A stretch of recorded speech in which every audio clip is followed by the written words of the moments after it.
Bismillahirrahmanirrahim. Hello and welcome to Rahman Digital Production. This is lecture number 100 of physics. We have completed the century of our lectures today, and today we are going to start the exercise of the sound chapter. As you know that the style is, first they are asking few multiple choice questions, and in the second section that is a structure question. So let us concentrate on the first question and let us learn it. So which one of the following statement best describes how sound travel from one place to another? Sound waves are transverse waves. Without checking further detail, you have to stop it here, because sound waves are not transverse waves. They are longitudinal waves. So this answer is not correct. The B part is saying sound waves are transverse waves whose movement, this is also not correct. I have to stop it here because sound waves are not transverse waves. So let's turn our focus to the third part, the C. Sound waves are longitudinal wave. Now this is correct. We have to check further. Propagated by the vibration of particles. This is absolutely correct answer, because vibration of the particles is propagating the sound waves. So we don't have to check the D answer. If you want, then you can.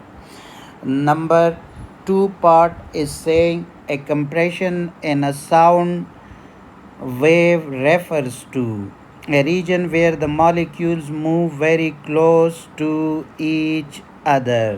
Yes, it is absolutely correct. Now we don't have to check the other answer. Let's turn our focus to question number 3. A normal person can hear sound whose frequencies lie between 10 hertz, and no, it is not 20. Yes, it is the correct answer, and we learned that in the theoretical portion. Now, astronaut in space need to communicate with each other by a radio links, because this D is the correct answer. All other are false. Sound waves cannot travel in a space. You know this very well. That is why I directly jump to D part. All other parts are not correct. So here is question number 5. Standing in a long corridor 10 meter in front of a wall. So I have written here S is equal to 10 meter. A boy made a short tape on the floor. If the speed of sound in air is 340 meter per second, I also wrote that for your convenience.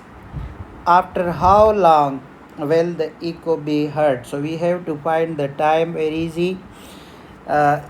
Easy as pi. S is equal to Vt and T is equal to S divided by V. Putting the values, and we will get 0. What 0.029, which is B. So this is the correct answer, and we solved that question here. Now we are turning our focus to the structure question. They are the detailed question. They need thinking. You have to think and then you have to answer. Question number 1 is saying sound is transmitted as a longitudinal wave motion. and its setup, rarefaction, and compressions in the medium. Now, A part is saying that explain briefly the meaning of the words printed in italics. Now, the first word which is printed in italic is longitudinal wave. The motion of waves in which the medium particles are vibrating parallel to the direction of motion is called longitudinal wave. And you know that very well because so many times we discussed during the theoretical portion. Because that was easy, so I have written it for you people in advance and not wasting your time. The second italic is the rarefaction, and you know the region of sound waves where the density of medium particles is lesser is called rarefaction. Similarly, compression is with only one difference of the word, and that is greater. The region of a wave where the density of medium particles is greater is called compression. Now that was part A of the question, but part B is a bit technical question. Let us first understand the question, that what the question is saying. What is the distance between the center of a rarefaction and compression? And rarefaction and the center of the nearest compression. Ladies and gentlemen, the consecutive distance between two the distance between two consecutive rarefaction or compression is called wavelength, but if it is between the distance between compression and rarefaction, then it is called a half wave. So I have written in B part, it is called half wavelength, 1 over 2 of the lambda. Let's turn our focus to question number 2. And question number 2, A part is saying given the speed of sound in air is 330 meter per second. You can see I have written V is equal to 330 meter per second. Calculate the frequency of a note which set up a wavelength of 5 centimeter in air. Ladies and gentlemen, here I have written 5 centimeter, but we need it in meter. So when we convert centimeter, we have to divide it by 100. So 0.05 meter. Now it's easy. As we know, the general formula V is equal to F lambda. Because we are finding F, so we have to make F is the subject, F is equal to V divided by lambda. Putting simply the values given to us, and that will be 6600 hertz, which it can be written in the form of 6.6 kilohertz. That is the answer. The B part is related to the first part, which is saying in this is this frequency within the limits of audible of human ear. Here I have written human audible frequency range is from 20 hertz to 20 kilohertz. So the above frequency is in the range of audible frequency, because 6.6 kilohertz is between 20 and 20 kilohertz. So yes, that frequency is in the audible frequency range. Now let us turn our focus to question number 3. And question number 3 is saying complete the following table. They given us the table, and we learn that in the theoretical portion, if somebody is new, he or she can go back to my previous lectures, and that will be clear that speed of sound per meter second is 330 in air, and you know that 3 times 5 times it is greater in the water. So if we multiply 300, so it will be approximately 1500 meter per second in water and 5000 meter per second in steel, which is solid. So we discussed that portion in greater detail.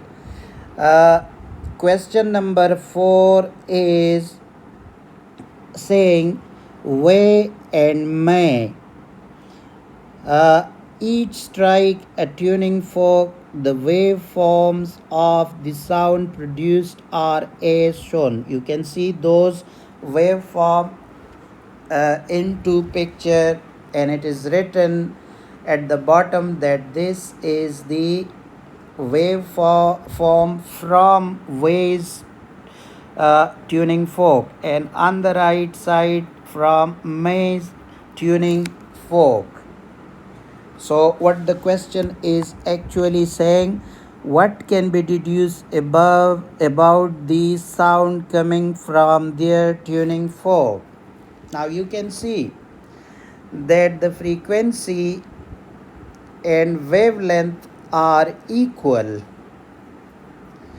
If you measure the frequency and the wavelength, that will be exactly the same, but the only difference you can see is that there is different amplitudes or there in the figures, and you learn that in the theoretical portion in yesterday's lecture, that when the amplitude of when the frequency and wavelength are the same, then we can differentiate the sound by the loudness, and loudness is totally depending on the amplitude.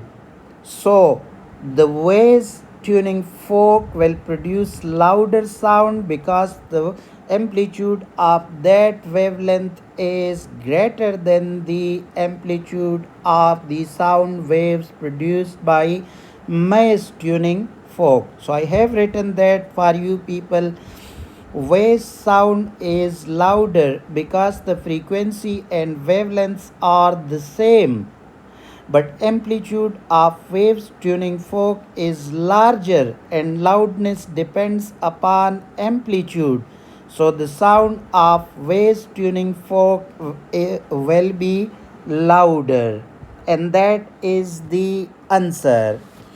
Now we are going to study question number 5. Concentrate on it. Question number 5 is saying, in A part, explain how an echo is formed. Now you know an echo is a reflection of sound from hard, flat surfaces. When sound is reflecting back in a hall which is of larger distance, so when one sound is reaching the hard surface and reflecting it back, it will take time. So this reflection of sound, multiple reflection of sound from a hard surface can be heard repeatedly, and that is known as the echo. An echo is a result of reflection of sound from a hard flat surface. That is the whole story about part number A. And part number B is saying that a man stands some distance away from a cliff. He gives a shout and hear his echo 4 seconds later. So you can see that I have written 2 seconds here. They given us 4 seconds. But when 4 seconds, it will take 2 seconds from this side and 2 seconds from this side. So we have to take the average, and that will be 2 seconds. Now they are telling us how far away is he from the cliff. We have to find the distance. Also one information more, and that is the speed of sound in air is 330 meter per second. So we have taken that as well. It is a piece of cake. S is equal to Vt, put V is equal to 330 and t is equal to 2 seconds, so we will get 660 meter. Now for today, the 6th number question is the last question. The remaining few questions that are important we will do in the subsequent exercise, but this is my request. If you haven't subscribed my channel, so please subscribe it and support me. This encourages me to make more quality lectures. So if you like my lecture and my efforts, please do subscribe and also share it with your friends. Okay, question number 6 is saying, in an experiment to determine the speed of sound in air, a student bangs 2 blocks of wood together when standing 125 meter. Yes, you have to remember that I have written it here 125, but that is the data for part B. Let us first do part 1. The student hears the echo from the wall within 1 second of banging the blocks together. When he bangs the blocks repeatedly at a certain regular rate, he can no longer hear the echoes. So part number 1 is saying, listen carefully. Explain why he cannot hear the echoes when he bangs the blocks at a particular rate.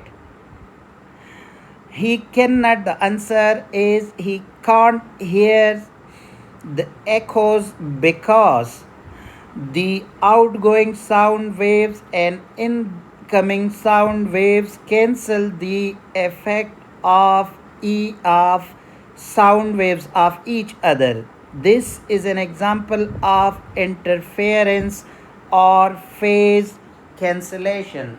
Yes, remember that if you are not clapping at a certain rate or banging at a certain rate, then the outgoing waves, sound waves towards the wall, or the incoming after the reflections from the wall, they will cancel each other in the way, and as a result interference phenomena will take place, and interference means no sound.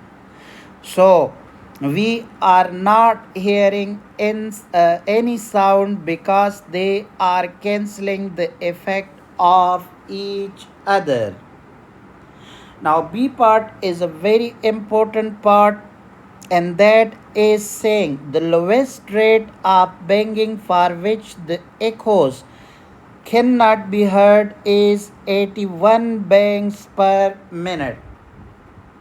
If that person, that student in the experiment making 81 bangs in 1 minute, so it means that the student will not hear any sound.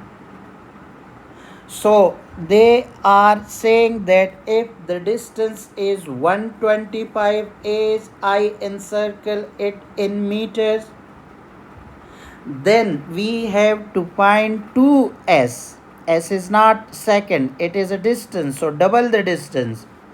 On one side it will reach to the wall and then to this side, and we have to make it 2s, and simply we have to double 125, which is 250 meter will be the distance. First we have to find the time interval between each bank and the time interval in 1 minute, which is equal to 60 second, will be equal to 60 divided by 81. 1 minute is equal to 60 second and 81 banks in 1 minute. So it will be 0.741 second. Now we have the distance and we also have the time. Nothing else we need. We have to use the formula, and that is S is equal to Vt, because we are finding the speed of sound in air. So we have to make V is the subject, then we will be left only with S divided by 2. S is equal to 250 divided by 0.741, which is equal to 337.38 meter per second. That will be the speed of sound in the air. Dear learners, I'm afraid I have to stop it here and leave the remaining few questions which are a bit advanced, so I am leaving that for the next lecture. Don't go anywhere, stick to me for that important questions. Thank you very much for your time. Allah Hafiz.